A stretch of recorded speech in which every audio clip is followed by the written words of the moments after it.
Hey guys, it's Gail with popculture.com, and we are here with one of my favorite artists, Charlie Daniels. Charlie, thank you so much for joining us. Thank you for joining us. I appreciate that. We're here for a really important event. We're at the, I'm going to say it right, the Charlie and Hazel Daniels Veterans and Military Family Center. That's a mouthful, right? So talk about why we're here Degenerate tonight. humor just calls it Daniels Center. I'm going to do that next time. Talk about the reason that we're here tonight. It's a very important cause. Well, we're here to raise money to keep the center going, basically, is what it amounts to. It's been there for, I think, 3 years now. And it is a place for veterans to come and, for one thing, to just get together and be with like-minded folks that have been through the same thing, and been to Afghanistan, and been to Iraq, and been to, whatever the pressures of wars, or the pressures of just being in service in general are. And we have, it's job placement. There's teleconferencing. There is health care available if they need it. Just try to, whatever the veterans need. There's a pretty good sized veteran student population there. And we're just trying to help them transition back into civilian life. It's a really big honor and also responsibility to put your name on something like that. Why was that important to you?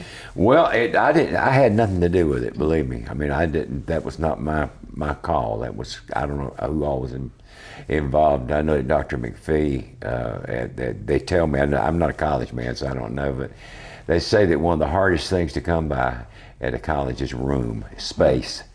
And he was very generous with letting us have a very prime space over there to do this in. As far as naming it's concerned, I really don't know who all was involved in that. They just come up and told me we'd like to name our center after you and Hazel. I was, very deeply honored.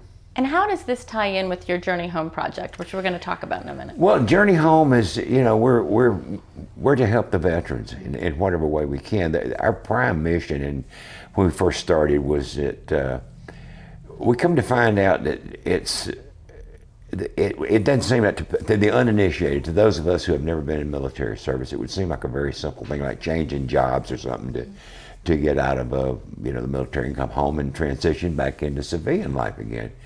But we come to find out there's some pretty unique problems involved. Government agencies are not all that comprehensive. I mean, insofar as if it ain't written on the page, they can't do it. And there's a lot of gaps that need to be filled in, that people need help that they're just not getting from VA or anybody else, for that matter. And we try to help, and we've done some very mundane things. We bought a guy a bicycle to ride to work, one time. We've done, we've bought furniture. We've helped people get medical care. We've done all kinds of stuff, just whatever it takes. And this center is a kind of I should say we were an extension of it more so than it being an extension of us, because it's bigger than we are. The center is bigger than our organization is, but we support it. We one of our main things is we support other groups that are doing things that we believe need to be done for veterans. And the reason we started the Journey Home Foundation, Journey Home Project, we've been donating money to veterans causes for a long time. We've been doing benefits and that sort of thing for a good while. But the money didn't always go to what we felt like was the neediest thing. I mean, the thing that needed attention more so than anything else. So we decided we would do our own foundation, and we would be able to put our money to work where we want it to go. Donate it to a group we're very interested in veteran suicide right now. 22 veterans commit suicide every day. That's a hard thought, but it's an actual hard, cold fact, maybe more than that. Now, if you talk to government agencies, they won't tell you that. They won't tell you there's 22, they'll say there's less than that. But there's certain suicides that they don't count. But counting it all, putting it all together, the drug overdoses and all that kind of thing, is 22 a day. And it's such a waste of life, and you got to think, why is this happening? And there's a lot of people out there now trying to find out what's happening, what's causing this, and what to do about it. And so we're very supportive of them. But anything to help our veterans. I remember first talking to you about kind of patriotism, politics over 10 years ago. So I guess I'm just curious, this is such an important cause, but there are a lot of important causes. What tugs your heart to this specifically? I am a child of the Second World War. I was born in Wilmington, North Carolina. It's a seacoast town. And I very well remember Pearl Harbor Day. I remember when Pearl Harbor was bombed. I remember D-Day. But I mean, I grew up during that war. My formative years were during the Second World War, and we lived it. And we didn't have television then, but it was like radio and newsreels and newspapers and that sort of thing. But we literally lived it. And living on the seacoast during the Second World War, we had oil tankers that were sunk just off our coast. I've heard it said so close you could see the fires of battle from our beaches sometime. The war was very real to us. We didn't have satellites, and we didn't have, the satellite technology that did the kind of reconnaissance that told you where everybody was all the time and everything. We never knew but what the Nazis might just pull a submarine up and, land a bunch of troops on. We never knew. So we were very vigilant, but we always knew that the military was out there. And I say this on stage every night: only two things protect America: it's the grace of God and the United States military.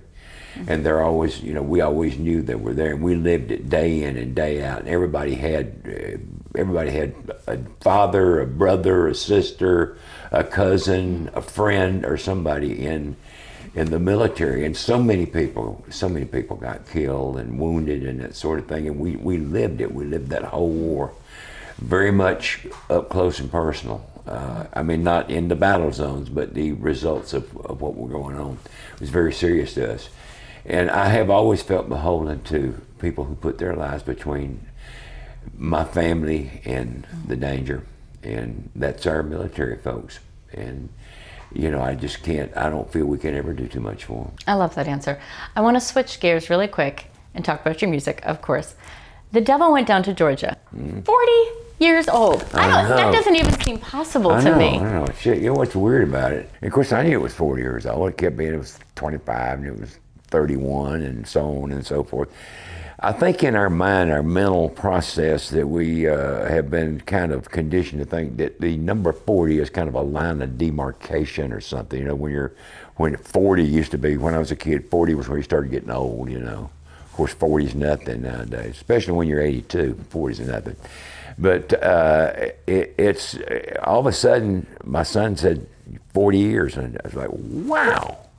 I mean, the 40 seemed to make more impact than 39 did, although it was a year away. It seemed to be a kind of an exponential sort of an impact that the 40 made, and it made you really realize how long this thing's been out. And it's still relevant. I mean, Blake Shelton name checks it in his song, God's Country. So people are still talking about it. Do you think you had an idea when you released it? There's no way you could know that. If you did, you go, you try to do that every time, and you can't do that. No, I had a feeling it was going to be a good song for us. I had a feeling it was going to be. Our stock in trade at the time was what used to be called AOL stations, album-oriented stations, that would go in to an album, and if they liked an album, they may play 2 or 3 cuts off of it. And that's when you started selling albums, when you really started getting some recognition. And I got the feeling it was one of those kind of songs. It would do well there. But no, sitting here talking 40 years after the fact, it would still be getting airplay all over the globe. You could go to somewhere in Europe, in Western Europe, and you go to some place and ask, you know Charlie Daniels? No, we don't know. Never heard of him. Devil Went Down in Georgia. Oh yeah, but they know the song, And it's literally played all over the world, or all over the places where we don't even speak English, actually. And it's been an amazing piece of work. It's been absolutely amazing to me. Last time we talked to you, you had just released the Boll Weevils project. Okay, is there new music coming? I don't really know. That's something that happened. James Stroud and myself, James is one of my favorite people in the whole world, and one of my favorite drummers in the whole world. And we had worked together, him as producer, on our most successful country albums. And we had so much fun in the studio. I mean, it's just a ball, from practical jokes and picking on one another. Anyway, it's a laugh a minute. And we always wanted to work. You always wanted to do a project together with him playing on it. But we never had a vehicle to do it. We never had something. We didn't want to go in and do covers of other people's music and stuff. And I started writing these tunes in kind of swampy blues-based sorts of things. And I called James and I think we're ready. So we got together, my bass player, Charlie Hayward, and Billy Crane, fine slide player. And that's the 4 people. It's the Boll Weevils. But I don't know, to answer your question, I don't know. I mean, if I had a spasm of writing another bunch of songs I felt like would, would fit the bill, we probably would go back and cut another one. We'll see. And then will you come back and talk to us again about it? I'll come back and talk to you whether we cut another Boll Weevil record or not. It's always a pleasure talking to you. This is why he's our favorite. For more on Charlie and all your other favorite artists, please visit popculture.com.